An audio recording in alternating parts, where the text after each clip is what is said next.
태초에 하나님이 인간을 창조하실 때 목적이 있으십니다. 다 뭐든지 사람도 물건을 만들 때에는 다 그 목적을 가지고 만들지 않습니까? 하나님은 그 창조의 목적이 바로 인간과 교제하기 위해서라는 겁니다. 하나님이 인간과 교제하시며 그 속에서 인간을 통해 예배를 받으시고 찬양을 받으시고 영광을 받으시고자 하는 것이 하나님의 창조의 목적이라는 거예요. 그런데 하나님께서 인간에게요, 그런 찬양과 영광과 그런 교제를 하시기 위해서 인간을 만드실 때 인간을 기계나 컴퓨터처럼 프로그램화하지 않으셨다는 겁니다. 그런 기계나 컴퓨터들은요, 프로그래밍 시켜놓으면 그대로 그냥 실행되고 그대로 돌아가게 되어 있습니다. 그런데 인간은 그렇지 않다는 거예요. 하나님께서 우리 인간을 통해서 예배를 받으시고 찬양을 받으시고 또 영광을 받으시고 교제하시기 위해서 교제하실 때 가장 중요하게 생각하시는 것이 무엇입니까?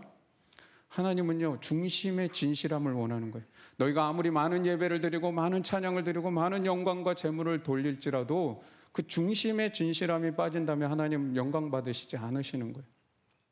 그래서 하나님이 그 중심의 진실함 예배, 그런 찬양, 그런 교제를 하시기 위해서 우리 인간에게만 주신 놀라운 특권이 하나 있습니다. 그것은 바로 자유의지라는 겁니다. 여러분, 세상의 모든 만물들은요, 하나님의 창조와 질서와 그 목적에 따라서 다 그렇게 하나님을 섬기며 하나님의 말씀 앞에 순종하며 그 순리를 따라서 살아가게 되어 있습니다. 그런데 유독 이 인간만이 하나님의 뜻 앞에 선택하고 거부할 수 있는 의지를 갖게 하셨다는 거예요. 그게 자유의지예요. 여러분, 우리가 하나님의 뜻 안에 있습니다라고 고백할 수 있습니다. 그런데 하나님의 뜻 안에 있다는 얘기는 하나님께서 전지하시기 때문에, 하나님은 모든 것을 아시는 분이시기 때문에 우리가 어떠한 선택을 하며 어떠한 반응을 보이며 살아갈지를 아신다는 것이지, 하나님의 뜻 안에 있다고 해서 하나님이 우리가 이러한 선택만 하고 이러한 결정만 하도록 그렇게 프로그래밍화 하지 않으셨다는 것이죠. 여러분, 따라서 우리가 하나님의 뜻을 거부할 수 있고 그 뜻을 선택할 수 있는 자유의지를 가졌다고 하는 것은요, 굉장한 에너지입니다. 엄청난 에너지예요. 모든 피조물들이 다 그 뜻과 순리대로 다 순종하며 따라 살게 되어 있는데 인간만이 그것을 선택하고 거부할 수 있다는 이 자유의지가 얼마나 큰 특권이고 또 얼마나 큰 에너지입니까? 우리는 그런 놀라운 에너지를 가지고 하나님께 영광을 돌리며 하나님의 뜻에 순복하며 그분을 예배하고 그분의 영광을 위해서 살아가야 되는데, 인간이 그런 엄청난 에너지를 가지고 무엇을 위해 살아갑니까? 하나님의 뜻을 거부하고 자기의 만족과 내 뜻과 내 주장과 내 방법을 위해서 살아간다는 거죠. 이걸 영적으로 보면 그 이면의 세계에는 사탄이 인간에게 주어진 이 자유의지라고 하는 놀라운 특권을 타락시켜서 자기가 하나님 대신에 영광을 가로채고 있는 것이죠. 오늘 우리 시대를 한번 보십시오. 너무나 개인주의가 팽배해 있습니다. 다 내가 하나님이고요, 내가 최고고요, 내가 무시당하고 내가 조금이라도 손해보는 거에 대해서 굉장히 힘들어하는 시대입니다. 여러분, 내 주장이 조금이라도 받아들여지지 않아 보세요. 그 공동체에 같이 있으려고 하지도 않습니다. 그런 모임에 가고 싶어 하지도 않습니다. 이제 내 뜻을 잘 알아주고 나를 잘 받아주고 나를 인정해주는 그런 데에 가고 싶어 하지, 그 불편한 곳에 가고 싶지 않아 하는 것이죠. 여러분, 우리 포스트 모더니즘의 사상을 전형적으로 보여주는 것이 오늘 이 시대의 모습이 아닌가 생각합니다. 서로 함께 우리가 다 같이 좀 하나 되자, 이런 거 굉장히 힘들어하는 시대가 됐습니다. 여러분, 우리 교회 안에도요, 우리가 뭔가를 하려고 할 때 서로 마음 맞추기 얼마나 힘들어합니까? 서로 다 같이 모이는 거 이제 얼마나 힘들어졌습니까? 그만큼 공동체성이 깨지고 이제 개인주의가 굉장히 더 팽배해진 시대라는 것이죠. 제가 이제 그 유스셀도 맡고 우리 어린 자녀들도 맡고 또 청년들도 맡아서 이렇게 해보는데, 굉장히 저한테도, 우리 여기 저보다 더 그 어르신들께서는 더 충격이시겠지만 저도 지금 청년들하고 할 때 굉장히 문화적인 충격과 또 그런 괴리감을 굉장히 많이 겪습니다. 달라도 너무 달라졌습니다. 개성시대다, 차별하다, 또 특성화돼야 된다, 이런 말들로 인해서 절대성을 부인하고 또 권위를 부정하는 시대가 되었다는 것이죠. 이런 것들이 부정적인 기능을 하게 되면 바로 오늘날이 사사시대와 똑같은 시대가 된다는 겁니다. 각자 자기의 옳은 소견대로 살아가는 시대가 된다는 겁니다. 다 내가 최고입니다. 내 뜻이 존중받아야 되고 내 마음대로 살아가고 싶어하는 시대가 지금의 시대라는 것이죠. 그런 신앙생활 하면서요, 성경 말씀을 알고 또 우리가 그 말씀 앞에 깨달은 바가 있어도요, 그 신앙생활의 모습을 잘 보면 그것이, 그 깨달은 것이 내 뜻에 잘 맞고 내 계획에 합하는 것이면 믿음으로 열심히 살아가려고 합니다. 그런데 그것이 맞지 않아 보세요. 그 말씀 앞에 순종하는 거 굉장히 힘들어합니다. 오히려 그 말씀 깨달은 거 그냥 깨닫는 것으로 끝나고 좀 외면하고 싶고 생각하기 싫어하는 것이죠. 제가 예전에 요나에 대한 책을 하나 봤는데 거기서 이러한 문구가 있었는데 아주 제 가슴에 또 제 내리에 새겨져서 그것이 정말 이렇게 깊이 남아있는 게 있어요. 그게 뭐냐면 하나님의 사랑은 달아나는 인간보다 빠르다. 그 한 문장이 정말 저의 가슴에 굉장히 오래 남아있어요. 하나님의 사랑이 달아나는 인간보다 빠르다. 그리고 요나 선지자는요, 늘 도망간 선지자, 불순종한 선지자라고 하는 수식어가 늘 그 뒤에 따라붙는 선지자입니다.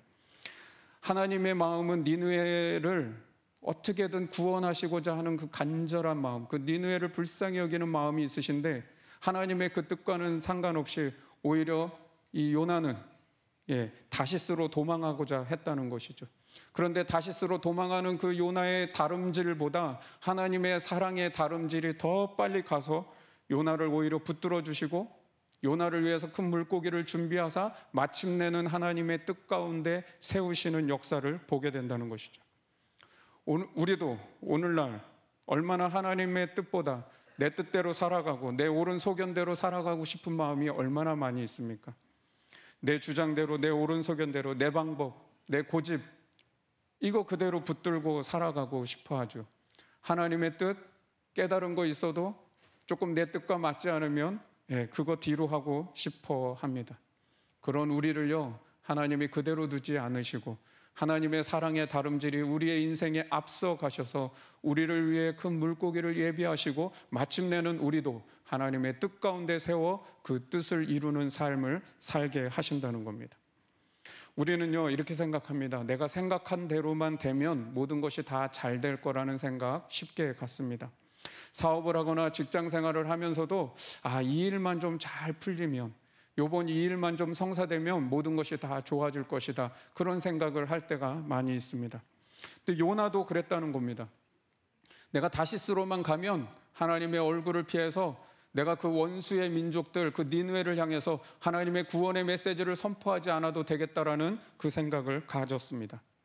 요나의 생각에는요, 이것이 지금 옳은 것이고 이것이 오히려 하나님을 위해서 더 해야 되는 일이라고 생각했다는 겁니다. 하나님은 저 멸망받아 마땅한 니느웨일지라도, 저 악한 민족일지라도 그들의 영혼이 멸망당하는 걸 원치 않으시고 가서 그들에게 구원의 말씀을, 그 메시지를 선포해라, 그렇게 명령하셨는데 요나는요, 요나의 생각에는 그렇지 않은 거예요. 어떻게 저런 민족이 하나님의 구원의 메시지를 듣고 구원받을 수 있어? 안 돼. 그런 일이 있어서도 안 되고 또 그런 일을 내가 할 수도 없다라고 그렇게 생각을 한 것이죠.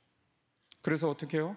하나님의 뜻을 저버리고 그가 다시스를 향해 달려가고 있는 겁니다. 요나의 생각과 하나님의 생각이 완전히 달랐다는 겁니다. 여러분, 내 생각, 내 계획대로만 되면 잘 될 거라는 믿음, 그래서 포기하지 않고 끝까지 고집 부리는 그것이 어쩌면 사탄이 우리에게 심어주는 유혹이고 착각이라는 겁니다. 사탄은요, 이것을 신념이라고 하는 말로 아주 보기 좋게 포장할 때도 있습니다. 여러분, 우리가 전도하다 보면 전도하기 제일 힘든 사람이 누구일까요? 전도 자체가 힘들지만 그래도 힘든 사람이 누구냐면 신념이 강한 사람들이에요. 전도하다 보면 자기 철학이 분명하고 자기 삶의 원칙이 딱 분명해가지고 철두철미하게 그 일을 딱 지키며 살아가는 분들이 있어요. 이런 분들 전도할 때 딱 만나면요, 하나님 필요 없다는 거예요. 예수 믿는 사람들이 더 삶의 원칙도 지키지 않고 자기 철학도 없고 그냥 이렇게 저렇게 그냥 아무렇게나 막 살아가는데 본인은 더 그러한 것에 분명한 철학과 기준과 원칙 딱 지키면서 살아가는 신념이 강한 사람들, 전도하기 굉장히 어렵습니다. 근데 오늘 이 요나의 삶을 통해서 우리가 얻는 교훈은 내 생각과 내 방법과 내 고집을 끝까지 고집하며 그렇게 살아가면 잘 될 거라고 믿고 살아가는 그 인생의 끝에 만나는 것이 무엇이냐?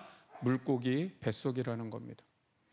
여러분, 하나님께서 하나님의 뜻을 깨닫지 못하고 그 격길을 가고 그 빗나간 인생을 수고로 열심히, 그것이 마치 잘 살아가는 것처럼 착각하고 막 살아가는 우리를요, 하나님의 사랑의 다름질이 그런 우리의 인생에 앞서 계셔서 우리를 돌이키시기 위해 준비하신 것이 바로 물고기 뱃속이라는 겁니다. 그러면 왜 하나님께서 요나를 이 물고기 뱃속에 넣어두셨을까요? 왜 물고기 뱃속에 넣으셨을까요? 이 물고기 뱃속이요, 우리 인간의 모든 욕망이 끊어지는 자리이기 때문입니다. 이 물고기 뱃속은요, 내 고집을 꺾는 자리이기도 하고, 이 물고기 뱃속은 내가 할 수 있는 것이 아무것도 없음을 깨닫는 자리라는 겁니다. 만약 요나를 위해서 하나님이 이 물고기 뱃속을 준비하지 않으셨다면 어떻게 되었을까요?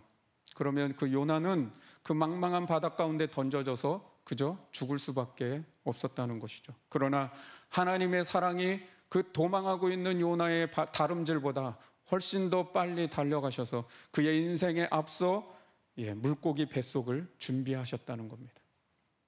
물고기 뱃속은요, 그래서 우리 인간들에게는 절망의 자리이기도 하고 때로는 고통하는 자리이기도 합니다. 그러나 바로 그것이 하나님의 구원의 자리임을 기억해야 한다는 겁니다.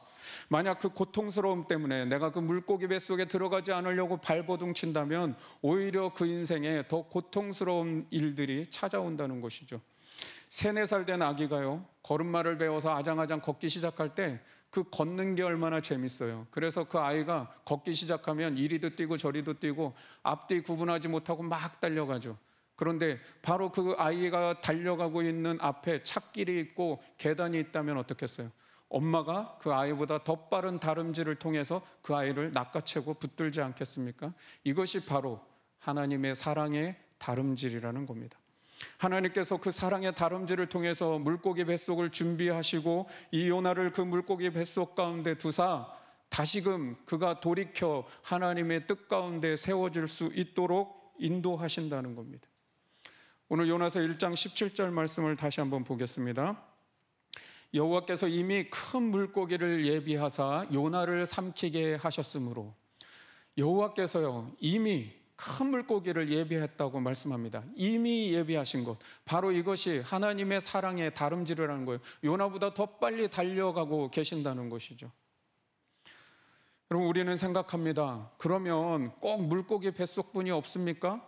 좀 다른 방법을 쓰시면 안 될까요? 왜 하필이면 그 냄새나고 더럽고 그 어둡고 캄캄한 물고기 뱃속 가운데 넣어두셔야 했나요? 좀 다른 배를 불러다가 다른 상선들 좀 우연히 만나가지고 요나를 좀 구해주시면 안 될까요? 예수님은 물 위도 걸으셨다고 하는데 그 요나를 그냥 물 위로 걷게 하셔서 구원하시는 방법은 없었나요? 아니, 좀 그런 기적과 또 상식적으로 맞지 않는 그거 말고 그냥 좀 상식적인 방법으로 그럼 해결해 주시는 건 없나요? 꼭 내가 이해할 수 없는 방법으로 하나님께서 나를 어떻게 좀 이런 삶 가운데 두시나, 도저히 이해할 수 없는 그 삶에 나를 몰아가시는 것, 왜 그렇게까지 하나님, 왜 그런 방법으로 나를 다루셔야 하나요? 그리고 이 질문에 대해서 제가 말씀을 묵상할 때 하나님께서 제 마음 가운데 깨닫게 해주시는 한 말씀이 있었습니다. 그 뭐냐면, 사람이 상식적인 해답을 얻으면 믿음을 얻을 수 없느니라. 사람이요 상식적인 해답을 얻으면 믿음을 얻기 어렵다는 겁니다. 그럼 우리 삶에 때로는 상식적이지 않고 잘 이해가 되지 않는 일들이 많이 있습니다. 또 우리가 어려움을 만났을 때 하나님의 말씀을 통해 응답을 받을 때 하나님의 말씀을 통해 응답을 주시는 것들이 우리의 현실과는 동떨어져 있고 좀 잘 맞지 않는 것 같다고 생각될 때가 있습니다. 그런데 만약 하나님이 우리에게 해답을 주실 때 내 생각대로, 내가 상식적으로 이해되는 방법으로, 또 좀 삶의 문제들이 이렇게 되면 좋겠다 하는 대로 그대로 이렇게 잘 풀려진다면 과연 거기서 우리는 믿음이라고 하는 것을 얻을 수 있겠습니까? 과연 거기서 하나님의 뜻을 발견하고 내가 그 뜻 앞에 순종할 수 있는 회개가 일어날 수 있을까요?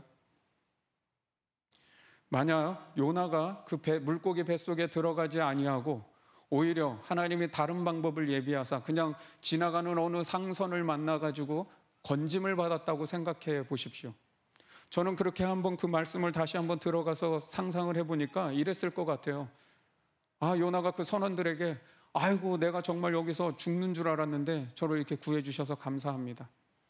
역시 내가 좀 운이 좋았던 것 같습니다. 자, 이 배는 어디로 가는 건가요? 저는 지금 다시스로 가는 길인데 내가 이 다시스로 가는 거기까지만이라도 좀 태워주십시오. 목적지가 꼭 똑같지 않다면 가는 만큼이라도 좀 태워주십시오 라고 그렇게 하나님의 뜻으로 돌이키는 것이 아니라 끝까지 다시스로 가고자 하는 자신의 뜻을 굽히지 않고 포기하지 않았을 거라는 겁니다. 하나님께서 때로는 우리의 생각을 뛰어넘게 또는 상식을 벗어나는 그러한 응답을 주실 때도 있습니다. 내가 맡고 있는 현실과는 너무나 동떨어진 삶으로 나를 인도해 가실 때도 있습니다. 좀 이해가 되는 방법으로 해주시면 좋겠는데 사실은 왜 이렇게 되는 건지 잘 이해되지 않는 방법으로 우리를 인도하실 때도 있다는 겁니다. 그런데 바로 그러한 물고기 뱃속을 통해서 우리에게 믿음을 얻게 하신다는 겁니다. 여러분, 이 물고기 뱃속은 우리 인간에게는 고통스럽게 다가올 수도 있습니다. 이해되지 않고 상식 밖의 일이고 또 내 생각과는 전혀 다른 길일 수도 있습니다. 그러나 바로 이 물고기 뱃속이 우리가 믿음을 얻는 자리요, 하나님의 뜻을 발견하는 자리요, 그 뜻 앞에 순종하는 자리인 줄 믿습니다. 물론 내가 이렇게 저렇게 하면 잘 될 거라는 생각, 그것 때문에 신앙도 뒤로 하고 동분서주하며 열심히 뛰어다니는 인생을 살아갈 수 있습니다. 그런데 하나님은 그런 우리에게 물고기 뱃속을 예비하신다는 겁니다. 물고기 뱃속 같은 상황을 만들어 놓으세요. 예비해 놓으세요. 그것은 우리 인간을 고통스럽게 하고 또 힘들게 하기 위해서가 아니라 너희가 세상을 살아가며 내 힘으로 살아가는 줄 알지만 그것이 아니라 나의 공급하는 힘으로 살아간다는 것을 배우게 하기 위해서입니다. 얘야, 너가 이 땅을 살아가면서 너가 힘 있고 능력되고 돈 있고 모든 것들이 다 완벽하게 갖추어지면 잘 살아갈 것처럼 생각하지만 하나님의 은혜가 없이는 살아갈 수 없다는 것을 배워야 한다. 그것을 배우게 하시는 거예요. 하나님을 의지할 줄 알게 하고 또 하나님 앞에 하나님의 뜻을 수용할 줄 아는 겸손함을 배우게 하는 겁니다. 여러분, 이 물고기 뱃속에서 하나님이 우리를 다루어 가시고 변화시켜 가고 내가 거기서 거듭나는 자리가 되게 하신다는 겁니다. 이 물고기 뱃속을 경험한 사람과 이 물고기 뱃속을 경험하지 않은 사람의 삶의 모습은 굉장히 다릅니다. 여러분, 이 물고기 뱃속을 통과하고 나니까, 이걸 경험하고 나니까 그때 비로소 기도가 터지는 것을 경험하게 됩니다. 전에는 어땠습니까? 말씀이 들리지 않았습니다. 기도가 터지지 않습니다. 기도의 자리에 나오긴 해도, 예배의 자리에 나오긴 해도 내가 무엇을 어떻게 구해야 될지도 모르겠고, 기도 어떻게 하는 거지? 몇 마디 기도하고 나면 더 기도할 게 없는 것 같기도 하고, 또 내가 통성으로 기도하고자 하면 옆에서 누가 그 얘기 듣지는 않나, 그런 것들이 다 신경 쓰이고, 예배를 드려도 정말 전심으로 하나님 앞에 기도하고 찬양하며 그 말씀 앞에 서려고 그렇게 내 모든 전 존재를 하나님 앞에 드려 예배에 집중하는 게 아니라 주보 이리저리 또 주보나 보면서 오타 점검하시고 있어야 할 거 이게 왜 없지 막 마음 불편해 하시고, 어쩌면 그런 거 저런 거에 마음 다 빼앗기고 예배에 집중하지 못하고 이 한두 시간을 있다가 그냥 돌아가는 발걸음들이 있을 수도 있습니다. 여러분, 그런데 물고기 뱃속을 경험하고 나면 달라지는 거예요. 기도가 터지기 시작합니다. 내가 무슨 말로 기도해야 되지? 그게 아니라 내 심령 깊은 곳에서부터 하나님 앞에 간절한 심령이 떠오르는 거예요. 기도가 터지는 거예요. 부르짖어야 될 땐 부르짖을 줄 알게 되고, 하나님 앞에 내 말할 수 없는 탄식으로 정말 이불을 악물고 하나님 앞에 내 그 간절한 심령을 토로하는 기도가 터질 때도 있습니다. 내 삶의 우선순위가 바뀌기도 하고요, 살아가는 생활 그 순간순간 하나님을 생각하게 되는 삶으로 바뀌어지게 되는 겁니다. 삶의 고민거리가 이전에는 내가 먹고 사는 거, 우리 자식 어떻게 해야 되나, 이 일 어떻게 하나 저렇게 하나, 그런 삶에 살아가는 삶의 고민만 가득했던 내 고민이 이제 고민거리가 바뀌기 시작하는 거예요. 늘 걱정과 근심을 달고 살았던 나의 생활이 평안과 기쁨으로 바뀌어지는 겁니다. 고민거리가 없어져서가 아닙니다. 내 삶에 문제가 없어서가 아닙니다. 그런 모든 것이 있음에도 불구하고 내 안에 평안이 있는 것이죠. 그러면 하나님은 우리를 언제까지 이 물고기 뱃속에 넣어 두실까요? 1장 17절 말씀에 보니까 이 후반절에 요나가 밤낮 3일을 물고기 뱃속에 있으니라. 요나가 밤낮 3일을 물고기 뱃속에 있었다고 말씀합니다. 여러분, 이 요나에게 3일 밤낮의 시간은 어떤 시간입니까? 이 3일 밤낮의 시간을 통해서 요나는요, 자기의 고집을 꺾고 하나님의 뜻을 수용하게 되는 시간입니다. 그리고 우리에게 이러한 영적인 시간이 필요하다는 겁니다. 내 고집이 꺾이는 시간이 필요해요. 그리고 하나님의 뜻을 수용하는 시간이 필요하다는 겁니다. 요나는 이 3일 밤낮의 시간을 통해서 자기 고집을 꺾고 하나님의 뜻을 수용하는 시간이 되었습니다. 예전에는 불순종의 마음이었으나 이제는 순종의 마음으로 바뀌는 시간이 되었습니다. 여러분, 이 마음 바뀌는 시간이 필요한 거예요. 이 3일 밤낮의 시간을 통해서 내 마음 바꾸는 시간이. 여러분, 우리 살아가면서 사실은 그 마음 하나 바꾸는 거 어떻게 보면 종이 한 장 차이인데 이럴 때 있잖아요. 근데 사람이요, 그 마음 하나 바꾸지 못해가지고 인생을 굉장히 마음 불편하고 괴롭고 힘들게 살아갈 때가 있어요. 근데 한 번만 조금 이렇게 바꿔서 생각하고 그 마음 하나만 조금 바꾸면 사실은 얼마든지 내가 꼭 그렇게까지 하지 않아도 됐는데 라고 하는 거 있다고요. 이 3일 밤낮의 시간, 자기의 마음을 바꾸는 시간이 필요한 거예요. 하나님 앞으로 돌이키는, 모든 불평과 원망을 그치고 오직 감사와 기도로 채우는 시간이 바로 이 3일 밤낮의 시간입니다. 여러분, 살아가면서 불평과 원망 얼마든지 있을 수 있지요. 그러나 그것들을 내려놓고 하나님 앞에 모든 일에 감사함을 고백할 수 있는 것, 내 심령 깊은 곳에서 그 감사의 찬양과 그 감사의 고백이 터져나올 수 있는 시간이 필요하다는 거예요. 우리 신앙생활은요, 요나와 같이 이런 3일 밤낮의 영적 시간이 필요합니다. 우리 신앙생활의 목적이 무엇입니까? 하나님, 내 뜻과 내 방법과 내 고집 이거 내세워서 이거대로 돼야 됩니다. 하나님 도와주세요. 이게 신앙생활이 아니고요. 하나님, 내 고집도 있고 내 뜻도 있고 내 방법도 있지만 그거 내려놓고 내가 하나님의 뜻을 수용하겠습니다. 그 뜻을 내가 구합니다. 이게 신앙생활의 원래의 목적 아니겠습니까? 신앙생활에서 이 영적인 3일 밤낮의 시간이 필요하다는 거예요. 이 시간이 없으면요, 평생 신앙생활을 해도 우리가 하나님의 뜻 앞에 한 자락도 앞에 나아가지 못하는 거예요. 따라서 이 요나가 물고기 뱃속에 있었던 3일 밤낮의 시간은 단순히 물리적으로 72시간을 말하는 게 아니에요. 바로 이 시간은 내가 하나님의 뜻을 깨닫고 그 뜻을 수용하며 내 모든 삶이 오직 감사와 기도로 바뀌는 시간이라는 겁니다.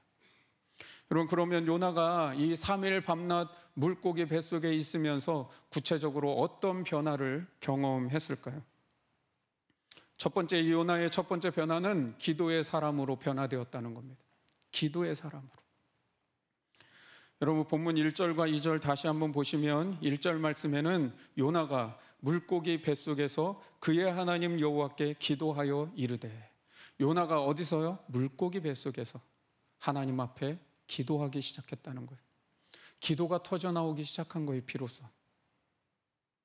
2절 말씀해 보니까 내가 받는 고난으로 말미암아 여호와께 불러 아뢰었더니, 여러분, 때로는 그가 만난 이 고난 때문에 하나님 앞에 이제 그 속에 간절한 기도가 터져나오기 시작하는 거죠. 똑같은 말씀이 내가 수월의 뱃속에서 부르짖었더니, 이 수월의 뱃속 역시 물고기 뱃속을 얘기하는 거죠. 근데 그 속에서 하나님 앞에 간절히 부르짖는 기도가 터졌다는 거예요. 그러면 이전에는 요나가 기도하지 않았습니까? 아니요. 이전에도 요나는 하나님 앞에 기도했던 선지자였습니다. 그런데 요나의 이전의 기도는 어떤 기도였다는 겁니까? 내 생각과 내 방법과 내 뜻을 구하는 기도였다는 것이죠. 요나가 이전에 기도할 때는 어떻게 기도했을까요? 하나님, 내가 지금 나는 도저히 저 니느웨에게 하나님의 구원을 선포할 수가 없어서 지금 내가 이 다시스로 가야 되는데 하나님, 이 다시스로 가는 길을 인도해 주십시오. 하나님, 가는 길을 순적하게 해주시고 또 배도 잘 시간대가 잘 맞게 해주시고 내가 다시스에 가면 만날 만한 사람도 잘 만나서 내가 그곳에서 지내는 동안 어떤 불편함이 없도록 하나님 인도해 달라고 그렇게 자기의 뜻을 따라 구하지 않았을까요? 근데 그게 하나님의 뜻인가요? 하나님의 뜻은 니느웨에 있는데 요나는 다시스로 열심히 달려가며 그 길을 잘 가게 해달라고 기도했을지 모릅니다. 근데 이 물고기 뱃속에서 요나의 기도가 바뀌기 시작합니다. 하나님의 뜻을 깨닫고 그 뜻을 구하며 부르짖고 기도하게 되었다는 겁니다. 비로소 진짜 내 뜻보다 하나님의 뜻을 구하는 진짜 기도의 사람으로 변화되었다는 겁니다. 여러분, 우리도요, 기도 생활을 한번 보면 기도 생활 열심히 잘할 수 있습니다. 여러 기도의 자리에 나와서 하나님 앞에 간절하게 부르짖을 수 있지요. 그런데 그 기도를 한번 잘 보면 내 뜻을 이루어 달라고, 내 이 뜻대로, 내 계획대로 하나님은 정말 이것이 좀 순조롭게 잘 이루어가게 해달라고 그 내 뜻을 관철시키는 기도가 있을 때가 있다는 거예요. 그런데 어떤 때는요, 하나님이 우리의 뜻을 막으시고 때로는 우리의 인생의 걸음을 때로는 고난의 길로 인도하실 때가 있다는 거예요. 근데 우리는요, 하나님의 뜻을 깨닫지 못하면요, 그 하나님이 응답 주시지 않는 걸로 생각하는 거예요. 왜 내가 이렇게 기도하는데 왜 내 뜻이 이루어지지 않고, 내가 이렇게 기도하는데 왜 이렇게 고난이 찾아오는지 이해할 수가 없는 것이죠. 그런데 이 물고기 뱃속과 같은 상황을 만남으로 인해서 우리의 기도가 재련이 되는 거예요. 바뀌어지는 겁니다. 끊임없이 내 뜻과 내 만족을 위해서 구하는 그 이기적인 기도가 하나님의 마음을 움직이는 기도가 되고 하나님의 뜻을 구하는 기도로 바뀌어지는 거예요. 재련이 되는 겁니다. 불순물이 빠지고 진정한 기도, 그것이 거기서 새롭게 변화되는 거예요. 진짜 기도의 사람으로 변하는 것이죠. 제가 화요기도원을 인도하게 되면 저는 그 인도하는 원칙이 그겁니다. 내 기도를 많이 구하는 것보다 하나님 앞에 우리가 내 자신을 먼저 살필 수 있는 기도를 드리게 하고, 그 다음에는 주로 다 중보의 기도드립니다. 나라와 민족을 위해서, 또 한국교회를 위해서, 또 목회 일정들을 위해서, 여러 사역들을 위해서, 또 유스셀들을 위해서, 다음 세대와 청년들, 그리고 우리 성도들의 어려운 형편과 사정들, 그 문제들을 위해서 중보하는 기도를 드리게 합니다. 근데 가끔은요, 부담이 있어요. 저에게 부담이 있어요. 그게 뭐냐면, 우리 성도들이 정말 애써 여러 가지 힘든 어려운 문제에 있어서 이 기도의 자리에 나왔을 텐데, 내 기도하는 것보다 이거 다른 사람 기도, 이 중보 기도만 열심히 하다가 가서 좀 마음이 좀 편안치 않거나 때로는 좀 기도를 막 이렇게 좀 충분하게 하지 않은 듯한 그런 마음들 가지시는 건 아닐까, 그런 부담도 약간 있어요. 그런데 그럼에도 불구하고 제가 맡으면 늘 그렇게 기도합니다. 이유는 그렇습니다. 하나님은 내가 내 뜻 막 구하면 그거 들어주시고, 내가 그 내 뜻 막 구하지 못했다고 안 들어주시는 하나님이 아니시기 때문입니다. 저는 적어도 제가 믿는 하나님은 그런 하나님이세요. 내 뜻은 구하지 못했지만, 내가 그렇게 간절한 소원이 있어서 내 제목 가지고 기도하지 못했지만 하나님 앞에 부르짖고 기도할 때 주의 뜻을 구하고 여러 삶의 문제와 이 교회와 또 하나님의 나라와 수많은 성도들을 위해서 중보하며 기도하는 그 기도가 내 속에서 간절하게 나온다면 이미 내 뜻은 하나님 앞에 상달된 줄 믿습니다. 하나님이 그 기도 이루어 주실 줄 믿습니다. 여러분, 내 뜻에 뭐 그렇게 집착합니까? 제가 우리 성도들 축복하고 또 우리 성도를 위해서 기도할 때에 잘 기도하는 기도의 말이 있습니다. 그게 뭐냐면, 하나님, 이 가정에 있어야 할 것을 있게 하시고 없어야 할 것을 없게 해달라고 하나님의 뜻 앞에 맡기는 겁니다. 여러분, 우리가 내 뜻 막 아무리 구한들 하나님은요, 있어야 할 것을 있게 하시고 없어야 할 것을 없게 하시는 줄 믿습니다. 내가 내 기도 하나도 하지 않았지만 하나님, 그 신실하신 하나님은요, 우리가 하나님의 뜻을 구하며 당신의 나라와 교회와 정말 이 땅의 수많은 영혼들을 향한 기도를 드릴 때에요, 하나님이 우리의 길을 더 선한 길로, 내가 생각하고 내가 구했던 그 응답보다도 더 놀랍게 응답하실 줄 믿습니다. 두 번째 요나가 변화된 두 번째 변화는 믿음의 사람으로 변화됐다는 겁니다. 4절 말씀에 보니까 내가 주의 목전에서 쫓겨났을지라도 다시 주의 성전을 바라보겠나이다. 여기 4절 말씀에서 중요한 건 다시라고 하는 말입니다. 다시. 다시 주의 성전을 바라보겠나이다. 이 말은 주님, 내가 다시 하나님의 말씀을 펼치고 그 말씀으로 돌아가겠습니다. 주님, 제가 다시 엎드려 기도하겠습니다. 주님, 제가 다시 하나님의 뜻 앞에 순복하고 살아보겠습니다.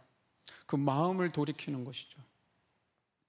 태도를 바꿨다는 겁니다. 요나가 이전에는 믿음의 사람이 아니었습니까? 아니죠.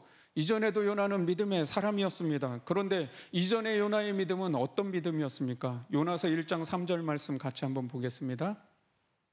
같이 한번 읽어보겠습니다. 시작. 그러나 요나가 여호와의 얼굴을 피하려고 일어나 다시스로 도망하려 하여 욥바로 내려갔더니 마침 다시스로 가는 배를 만난지라 여호와의 얼굴을 피하여 그들과 함께 다시스로 가려고 뱃삭을 주고 배에 올랐더라. 여러분, 여기 이 말씀에 처음과 끝에 동일하게 나오는 말씀이 있습니다. 그게 뭐냐면 여호와의 얼굴을 피하려고. 여호와의 얼굴을 피했다. 요나의 이전의 믿음은 어떤 믿음입니까? 하나님의 뜻을 알았어요. 그런데 그 하나님의 뜻이 나한테 맞으면 거기에 믿고 따라가는데 나한테 맞지 않으면 어떻게 해요? 그 얼굴을 피하여 자신의 삶을 돌이키는 것이죠. 그런 믿음으로 살아갔다. 하나님의 말씀을 모르는 게 아닙니다. 내가 믿음으로 어떻게 살아가야 되는지 모르는 게 아닌 거예요. 우리도 살아가다 보면 말씀 몰라서 못 믿습니까? 내가 믿음으로 어떻게 살아야 되는지 몰라서 못 믿습니까? 그렇지 않습니다. 알기는 다 압니다. 그런데 어때요? 그것이 내 뜻과 내 삶의 계획과 잘 맞으면 열심히 믿음으로 따라가는데 그렇지 않으면 그 뜻을 조금 외면하고 뒤로 하고 싶고 그것을 모르는 채 하고 싶은 것이죠. 여러분, 그런데 이 요나를 보십시오. 다시 주의 성전을 바라보겠다고 자신의 마음과 뜻과 그 태도를 바꾸는 것이죠. 그리고 이러한 삶의 변화가 필요하다는 것이죠. 세 번째 요나의 변화는 무엇입니까? 생각의 틀이 바뀌었다는 겁니다. 6절과 7절의 말씀 보니까 내가 산의 뿌리까지 내려가 싸우며 땅이 그 빗장으로 나를 오래도록 막았사오나. 산의 뿌리까지 내려가고요, 땅이 그 빗장으로 나를 오랫동안 막았답니다. 7절 말씀해 보니까 내 영혼이 내 속에서 피곤할 때에 내가 여호와를 생각하였더니. 여러분, 내가 살아가다 보면은요, 내 삶이 어찌 이렇게 여기까지 떨어졌나 하고 깊은 좌절감에 빠질 때가 있습니다. 어떤 경우는 내가 하는 일들이 왜 내 일은 이렇게 하는 족족 다 이렇게 막히나 가슴이 답답하고 힘들 때가 있습니다. 그런 삶의 나락으로 떨어지는 듯한 좌절감을 경험하며 자신감이 떨어지고 모든 일들이 하나하나 다 막히는 듯하면 우리의 영혼이 굉장히 지치고 피곤할 때가 다가옵니다. 그런데요, 그런 그 피곤한, 인생의 피곤한 때에 요나가 물고기 뱃속에서 한 일이 무엇입니까? 바로 여호와를 생각했다는 거예요. 하나님을 생각한 겁니다. 여러분, 우리가 힘들고 어려울 때 더 내 생각 속에 깊이 빠져드는 사람이 있는가 하면 힘들고 어려울 때 그동안 내가 잊고 살았던 하나님을 붙들고 하나님을 생각하는 사람이 있다는 거예요. 일이 자꾸 꼬이고 힘드니까요, 더 내 생각에 막 빠져듭니다. 그리고 고민하고 밤잠을 설쳐가면서 이걸 어떻게 해결해야 되나 막 고심하다 보니까 그 해결 방법에 너무나 골똘한 나머지 하나님도 더 보이지 않게 되는 겁니다. 그래서 내가 할 수가 없고 또 이 일을 그럼 좀 해결해 줄 수 있는 다른 사람이 있나 찾아봤는데 그것도 없고, 그래서 도저히 아무 방법을 찾지 못한다고 생각하면 하나님도 어쩔 수 없다라고 생각하는 것이죠. 생각의 틀이, 내가 먼저 인간적인 방법을 막 찾아내려고 애를 쓰는 것이죠. 생각의 틀이 그렇게 돼 있어요. 그래서 인간적인 방법을 막 찾아서 이렇게 하면 되겠다 하는 방법을 찾았습니다. 그러면 그 다음에 어떻게 하나요? 하나님을 찾는 것이죠. 하나님을 왜 찾을까요? 하나님, 내가 지금 어려운데 이러한 인간적인 방법을 지금 발견했거든요. 하나님, 이거 내 계획대로 내 생각대로 이거 잘 되게 해달라는, 하나님을 그래서 찾는 것이죠. 하나님을 우리 인생에 내가 할 수 있는 거 모든 거 다 갖춰놓고 하나님을 플러스로 그냥 하나 더 얹어놓는 거예요. 하나님을 보조 역할로 믿는 것이죠. 그러나 요나의 생각의 틀이 바뀌었습니다. 이 물고기 뱃속에서 하나님을 유일한 소망으로 붙들게 되는 믿음으로 바뀌었다는 겁니다. 주님만이 내 인생의 구원자가 되고 완전한 해결자가 되신다고 하는 그 믿음을 갖게 된 거예요. 그래서 그가 구원은 여호와께 속했다고, 그렇게 달렸다고 하나님 앞에 고백하고 찬양하는 것이죠. 얼마 전에 제가 전화 한 통화를 받은 일이 있습니다. 그분은 제가 이제 전에 섬기던 교회에 신앙생활 하시는 분인데 국제 전화를 걸어오셨더라고요. 그러면서 하시는 말씀이 이런 말씀이에요. 목사님, 죄송합니다. 사실은 제가 죽으려고 생각했는데 목사님 생각이 나서 이렇게 전화를 했습니다. 근데 이분을 이제 가만히 생각해 보니까 이분이 어떤 분이냐면, 그러면서 이분이 그래요. 목사님, 제가 옛날에 목사님 저 열심히 이끌어 주려고 막 그랬는데 제가 잘 따르지 않고 아마 목사님이 보시기에 저 블랙리스트였을 거예요, 막 하면서 그런 얘기를 하시더라고요. 근데 이제 이분이 어떤 분이냐면, 그때 전에 그 신앙생활을 할 때 이분이 소위 세상적으로 너무 잘 나가시는 분이에요. 남편 사업도 너무나 잘 되고요, 또 배울 만큼 배우고, 또 자기가 생각했던 모든 것들, 사회적인 지위 뭐 이런 게요, 다 모든 게 그냥 일사천리로 착착착착 잘 나가던 분인 거예요. 그런데 이분이 인생의 위기를 만난 것이죠. 그렇게 잘 나갈 때요, 이분의 신앙생활을 보니까 정말 하나님을 액세서리처럼 믿더라고요. 그냥 내가 지금 모든 게 다 좋은데 그냥 하나님도 하나 갖다 붙여놓고 액세서리로 그냥 붙여놓고 믿는 거예요. 그래서 제가 신앙생활을 많이 권면했어요. 찾아가서 신방도 하고 또 말씀도 드리면서 잘 믿음으로 잘 좀 살아가시도록 권면을 많이 하는데, 이분이요 그때는 되게 우습게 여기시더라고요. 그래서 그냥 뭐 그런 거 없어도 나는 잘 살아간다, 이런 식으로 막 받아들이시더라고요. 그런데 인생의 위기를 만나서 굉장히 어렵게 된 상황이 됐어요. 사업도 실패하고, 또 자녀들 어떻게 거기서 학교 보내고 이게 해야 될지 그것도 막막하고, 또 경제적으로 얼마나 어려워졌는지 자기의 가정의 가재도구를 싹 다 팔아야 됐답니다. 그래서 정말 하나도 남김없이 작은 거 하나까지도 싹 다 팔아쳤대요. 그런데 집에 덩그러니 딱 하나가 뭐가 남더래요. 남는 걸 딱 보니까 그게 뭐냐면 말씀 액자, 그 말씀 카드 하나 남은 거예요.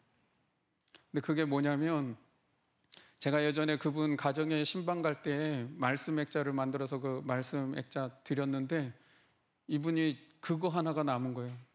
그 액자를 보며 말씀을 보는 순간 눈물이 왈칵 쏟아지고, 목사님이 그때 기도해 주셨던 거, 그때 권면해 주셨던 말씀, 이게 생각이 나서 전화했다는 거예요. 이분이 이렇게 계속 대화를 하면서 보니까 이분의 생각의 틀이 이제 비로소 바뀐 거예요. 이전에 자기 인생이 잘 나가고 막 모든 것이 다 잘 될 때는 하나님이 내 인생에 그냥 플러스 정도, 보조 역할을 하는 정도로 그렇게 생각하며 살았는데, 이제 생각의 틀이 하나님이 내 유일한 소망이 되심을 믿고 그게 바뀐 거예요. 주님만이 나를 인도해 주실 거라고 하는 이제 믿음으로 그 생각의 틀이 바뀌어지게 됐다는 것이죠. 여러분, 정말 그런 인생이 어렵고 힘든 그 순간 속에서도 하나님을 생각할 수 있다면 소망이 있는 줄 믿습니다. 바로 그러한 순간에 하나님 앞에 믿음으로 부르짖고 간구하며 주님만이 나의 유일한 구원임을, 소망임을 그렇게 믿음으로 고백하는 그곳에 살 길이 있는 줄 믿습니다. 마지막 요나가 어떤 변화를 경험했냐면, 모든 것이 감사로 바뀌는 변화입니다. 그럼 9절 말씀해 보니까 나는 감사하는 목소리로 주께 제사를 드리며, 이렇게 말씀합니다. 우리 신앙생활에 있어서 변화의 절정이라고 한다면 그것은 모든 것이 감사로 바뀌는 겁니다. 이전에는 불평하고 원망했던 요나가요, 하나님께 감사의 기도가 터져나오고 감사의 찬양이 터져나오는 것으로 변화되었습니다. 여러분, 우리도 살아가면서 남과 비교하며 불평하고 원망할 때가 얼마나 많이 있습니까? 사실은 그만큼까지 힘든 것이 아닌데 상대적인 박탈감 때문에 불평하고 원망할 때가 얼마나 많이 있고, 좌절감을 느끼고 낙심하는 심령이 될 때가 얼마나 많습니까? 그런데 지금 이 순간 하나님이 나를 이 길을 걷게 하신 것은 내게 하나님이 살 길을 열어주셨다고 하는 그 믿음, 그것 가지고 감사하는 거예요. 그래도 하나님이 나를 가장 선한 길로 인도하셔서 덜 손해보게 하셨고, 이 길이 최선이기에 나를 이 길로 걷게 하신다는 그 믿음 가지고 감사하는 겁니다. 주님, 뒤돌아보니 주님의 은혜로 내가 이만큼까지 그래도 살았습니다. 오늘의 여기에 있기까지 나를 견디게 하신 것도 주님의 은혜입니다 라고 고백하는 고백. 모든 것을 다 잃을 수도 있었지만 하나님 살게 하신 것 감사하고, 솟아날 하늘이 있어서 감사하고, 그래도 하나님 아직 디딜 땅이 있어서 감사합니다라고 그렇게 하나님 앞에 고백하는 것. 여러분, 이렇게 자신의 삶의 모든 것들이 감사로 바뀌는 변화, 이런 모든 변화들을 요나가 경험하고 난 후에 비로소 하나님이 요나를 그 물고기 뱃속에서 토해내게 하십니다. 2장 10절 말씀에 보니까 2장의 맨 마지막에 여호와께서 그 물고기에게 말씀하심에 요나를 육지에 토하니라 그렇게 말씀합니다. 여러분, 이 요나가 모든 것들을 다 변화되고 나니까 하나님이 비로소 물고기에게 명령하셨다 그랬어요. 뭐라고 하셨을까요? 토해내라. 그랬더니 이 물고기가 요나를 육지에 토해냈다 이렇게 말씀하죠. 저는 이것이 요나가 신학교를 졸업한 거라고 말씀합니다. 여러분, 이 신학교가 우리 목회자들이 나온 신학교 말고 신자가 아니라 새로울 신자에서 나를 변화시키고 나를 바꾸는 학교, 신학교. 이 요나가요, 비로소 모든 것들이 그 안에서 다 다루어지고 변화되니까 하나님이 신학교를 졸업시키는 거예요. 토해내라. 여러분, 우리의 삶에도 내 뜻대로, 내 주장대로, 내 방법대로 열심히 살아가는 삶들이 있지만 우리가 달려가는 그 인생의 걸음 앞에 하나님의 사랑의 다름질이 더 앞서 계셔서 때로는 우리 가운데 물고기 뱃속을 준비하시는데 그것이 우리에게는 고통스럽고 때로는 이해되지 않고 상식에 벗어난 것 같지만 하나님은 그 물고기 뱃속을 통해서 우리를 하나님의 뜻 가운데 세우시고 우리의 인생에 하나님이 기뻐하시고 뜻하시고 원하시는 삶을 살게 하시는 줄 믿습니다. 그러한 신학교를 우리도 다 졸업했으면 좋겠습니다. 한번 옆에 분들에게 우리 신학교를 졸업합시다 한번 인사해 주세요. 아멘.